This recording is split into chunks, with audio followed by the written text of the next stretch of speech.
महाराष्ट्रातील बांधकाम कामगारांच्या संदर्भामध्ये 2 जानेवारी रोजी महाराष्ट्राचे कामगार मंत्री यांच्याशी महाराष्ट्रातील बांधकाम कामगार संघटना संयुक्त कृती समितीच्या 50 प्रतिनिधींशी चर्चा झाली।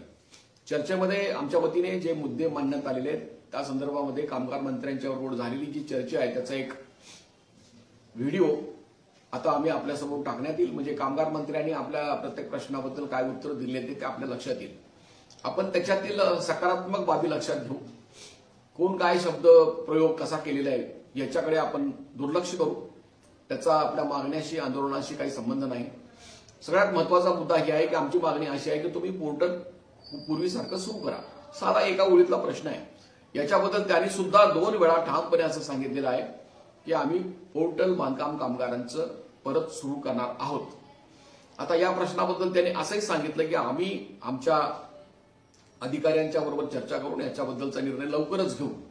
आता हा निर्णय त्यांनी लवकर घ्यायचा असल्यामुळे त्याच्याबद्दल आपण वाट पाहावी लागेल आणि त्याच्याबद्दलचा पुढे निर्णय घेण्यात येईल।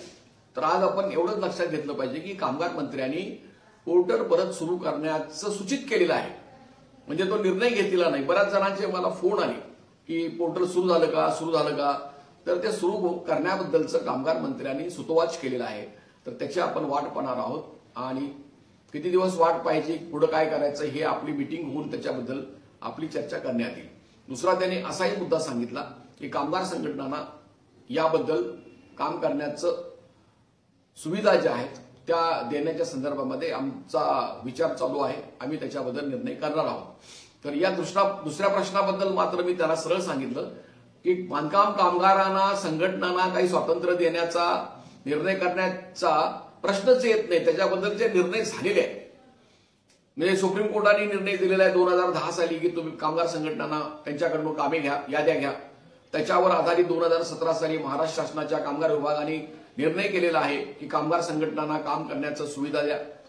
त्या निर्णयाच्या आधारावर मंडळाने 2017 सालीच ठराव केलेला आहे की कामगारांच्या सर्व याद्या ज्या असतील नोंदीत बांधकाम कामगारांच्या घ्याव्या, त्या यादीनुसार त्याच्याबद्दलचा निर्णय करावा असा निर्णय मंडळाचा सुद्धा आहे। त्यामुळे कामगार संघटनेला आम्ही स्वातंत्र्य देणार आहोत या अशी आमच्यावर मेहरबानी करायची गरज नाही, कारण या देशामध्ये कामगार संघटनांचा कायदा आहे। कामगारांच्या वतीने कामगारांना हक्क मिळवून देण्यासाठी कामगार संघटना ट्रेड युनियन कायद्याखाली रजिस्टर होतात। ट्रेड युनियन कायदा आहे आणि त्यामुळे काही नवीन सांगायची गरज नाही। कामगारांना वर्गणी गोळा करण्याचा अधिकार आहे, कामगारांच्याकडून निधी घेण्याचा अधिकार आहे। एखादा कामगार त्याला वाटलं युनियनला तर लाख रुपये सुद्धा तो देऊ शकतो, निधी देऊ शकतो आणि त्याच्या ऑडिट रिपोर्ट दिल्यानंतर सरकारला त्याच्याबद्दल बोंबलायची काही गरज नाही। तर त्याच्यामुळे हे सरळ सरळ आहे। त्यामुळे त्यांना आम्ही सांगितलं की हे निर्णय झालेले आहेत बांधकाम कामगारांच्या कामगार संघटनेच्या बद्दल, त्याची अंमलबजावणी त्यांनी केलेली नाही, नवीन निर्णय घेण्याची काही आवश्यकता नाही। या 2 महत्वाच्या बाबीबद्दलची चर्चा झालेली आहे। तिसरी बाब अशी आहे की जे एजंट आहेत चुकीच्या पद्धतीने काम करतात, जरूर त्यांना आम्ही सांगितलं त्याच्याबद्दलची कारवाई करावी। आता समाजामध्ये बघा ना की हातभट्टीची दारू विकली झाली तर त्या ठिकाणच्या पोलीस स्टेशनला जबाबदार धरावं, पण तरी हातभट्टीची दारू विकलीच जाते, देशी दारू विकली जाते, विदेशी दारू विकली जाते। दारू पिणं अपायकारक आहे याची काय कोणी पर्वा करत नाहीत। दारू सोडा दूध प्या सांगितल्यानंतर काही जण असंही म्हणतात की दारू सोडा आणि दूध याचं मिश्रण केलं तर काय होईल। तर अशा पद्धतीने चर्चा जी आहे ती दलालांच्या बद्दल खरी चर्चा करा ना। कोण दलाल आहेत? महाराष्ट्रामध्ये मध्यान्ह भोजन योजना ज्या कंत्राटदाराला दिलेली आहे त्यांना तुम्ही यावर्षी 2024 मध्ये ही योजना बंद झाली 23 नोव्हेंबर 2024 मध्ये, आणि बंद झाल्यानंतर सुद्धा माहिती अधिकाराखाली आम्हाला जी माहिती मिळालेली आहे त्या माहितीनुसार त्यांनी मध्यान्ह भोजन योजनेला 2057 कोटी 82 लाख रुपये दिलेले आहेत। कुठं महाराष्ट्रामध्ये आम्ही बघितलेलंच नाही की मध्यान्ह भोजन दिले। धाराशिव जिल्ह्यामध्ये तर कलेक्टरने आदेश केलेला आहे की तुम्ही कामगारांना मध्यान्ह भोजन न देताच त्यांची फसवणूक केलेली आहे, त्याच्यावर कारवाई करावी, काही कारवाई केलेली नाही। अत्यावक संच दिलेले आहेत 510 कोटींचे, सुरक्षा संच दिलेले आहेत 535 कोटी, आरोग्य तपासणी आहे 585 कोटी, कामगाराचं रक्त काढून घेतात आणि रक्त काढायला त्या कंपनीला 3,900 रुपये प्रत्येक कामगाराचे देतात, कुटुंबाचे आणि वेगळेच. त्याचा काही रिपोर्ट काय मिळत नाही. म्हणजे कामगारांच्या रक्ताचं शोषण त्याचेच पैसे घेऊन. अरे तुमचे पैसे नाहीत, ते आमचेच पैसे आहेत. आणि काय आहे, वाटप केलेलं आहे सगळ्या योजनांचं 32 सगळ्या योजना, स्कॉलरशिप, मयत, त्या सगळ्या योजनेवर मिळून 602,42,00,000 रुपये खर्च केलेले आहेत. म्हणजे तुम्ही 6,602 कोटी रुपये सगळ्या योजनेवर खर्च करताय आणि एका एजंटाला, एका कंत्राटदाराला, जो या शासनाचा जावईच आहे, त्याला तुम्ही 2,000 कोटी देताय. त्याच्यानंतर जिल्हा सुविधा केंद्र उभा करायला सुरुवात केली. आता 56 लाख रुपये दिले.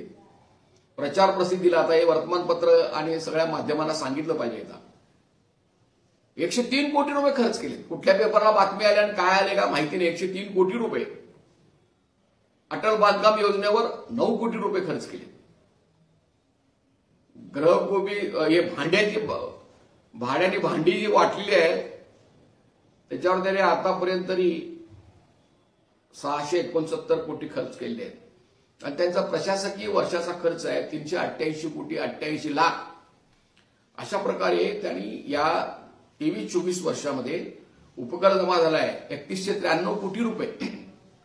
या देशातल्या बिल्डरांनी सगळ्यांनी मिळून या कायद्याखाली जो 1% टॅक्स दिलेला आहे तो त्यांनी सांगितलेला आहे, बांधकाम कामगारांना आम्ही या सुविधा देत नाही, त्यांचा पैसा आम्ही तुमच्याकडे देतो 1%. आणि तो वर्षभरामध्ये 3,196 कोटी जमलेला आहे. तो आतापर्यंत 25,000 कोटी रुपये शिल्लक होता. आता माहिती अधिकाराखाली माहिती मिळालेली आहे की त्यातले आता फक्त 10,000 कोटी शिल्लक आहेत. 15,000 कोटींची वाट लावलेली आहे. या 15,000 कोटीच्या कारभाराची चौकशी झाली पाहिजे. त्याच्यासाठी सोशल ऑडिट करून घ्यायची यांची तयारी नाही. हे खाजगी कंपनीला सोशल ऑडिट करायला द्यायला नकललेत. या ठिकाणी सुद्धा ते सुप्रीम कोर्टाचं ऐकत नाही. आणि एकूण जो खर्च आहे तो 4,641 कोटी रुपये खर्च केलेला आहे. आणि 388 कोटी रुपये व्यवस्थापनावर खर्च केलेला आहे. 388 कोटी काही कमी रक्कम नाही. आणि ती 5% पेक्षा जास्त आहे. कायद्याचा सुद्धा भंग केलेला आहे. म्हणजे ही जी आम्हाला माहिती मिळालेली आहे की मंडळ जे आहे एक कायद्याचा भंग त्यांनी केलेला आहे. सगळं बेकायदेशीर. आणि मुठभर कंत्राटदारांना मी वाचून दाखवलं त्यांचं भलं केलेलं आहे 7 पिढ्यांचं. अरे हे लूट केली कोण? कशाला बोंबलताय तुम्ही एजंटांच्या नावाने? याची चौकशी करा ना. तुम्ही सगळं हे लुटलेलं आहे, मंडळ लुटलेलं आहे सगळं. आणि लुटलेलं मंडळ असताना तुम्ही सांगताय कोण किती पैसे घेतले. आज देशामध्ये पासपोर्ट काढण्यासाठी ऑनलाईन अर्ज कुणालाही करता येतो. चोर असो, दरोडेखोर असो, खुनी असो, पळालेला नीरव मोदी असो, 3,000 कोटी घेऊन पळाला विजय मल्ल्या असो, त्यांचं तुम्ही जाण्याची व्यवस्था करताय. ते कुठलाही पासपोर्ट काढण्यासाठी कोणी माणूस आपण स्वतः करत नाही. सगळं करून घेतो कुणाकडनं तरी सेतू कार्यालयावर. कोण 2,000 घेतात, 2,500 घेतात, कोणी 1,000 घेतात. मग तुम्ही म्हणताय काय सगळं एजंटांचं चाललंय म्हणून?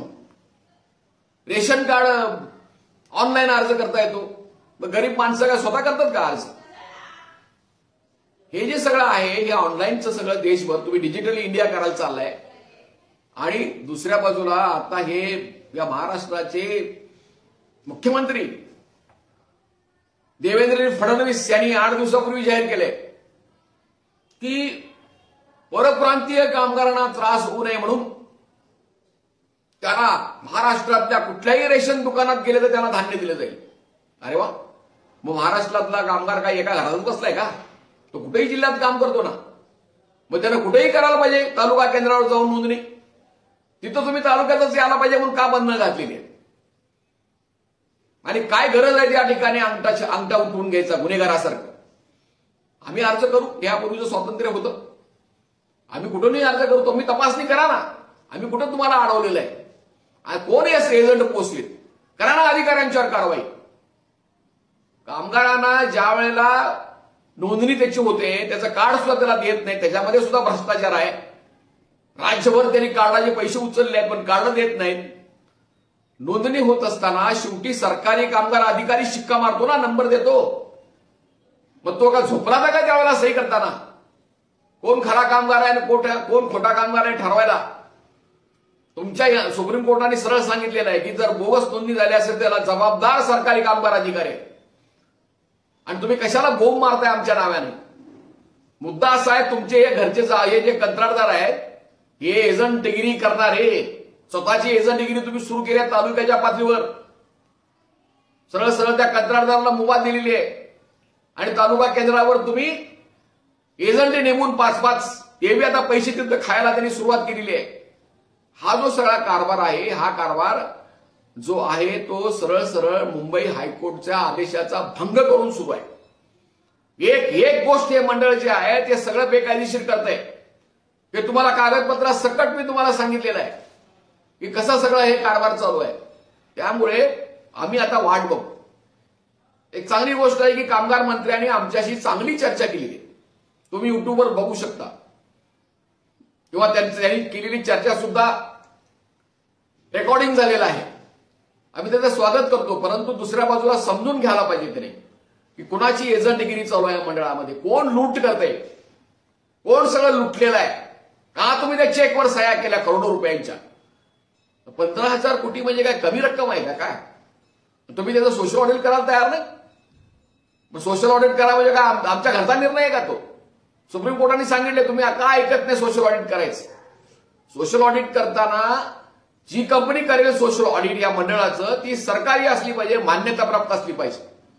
त्यांनी जाणीवपूर्वक कारस्थान करून ते खाजगी कंपनीला देण्याचा प्रयत्न केलाय. अजूनही त्यांचा प्रयत्न चालू आहे, अजूनही त्यांचा हट्ट सुटत नाही. किती वेळा आम्ही त्याला सांगून बघितलं. त्याच्यामुळे कामगारांनी जागृत राहिलं पाहिजे.